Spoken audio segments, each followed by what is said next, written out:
Studioul de creație Profilm prezintă Privește înainte cu mânie. În rolurile principale: Remus Mărgineanu, Luminița Gheorghiu, Ion Haiduc, Gheorghe Dinică, Mona Ciobanu, Cristian Iacob și copilul Laurențiu Albu.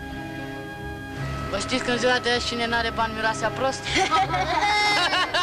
Asta are asta, n-are asta, e cea câștigătoare. Hai cu ochii cât s-ar maua.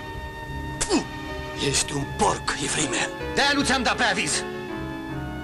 Drama unei familii în condițiile dureroase ale României de azi. Privește înainte cu mânie, un film de stringentă actualitate. Scenariul Petre Sălcudeanu. Regia Nicolae Mărgineanu. Fraților, nu-i ascultați! Vă spun numai minciuni! Cel care m-a închetat și m-a bătut la securitate! Colonelul Rozorea! În curând pe ecrane, Privește înainte cu mânie.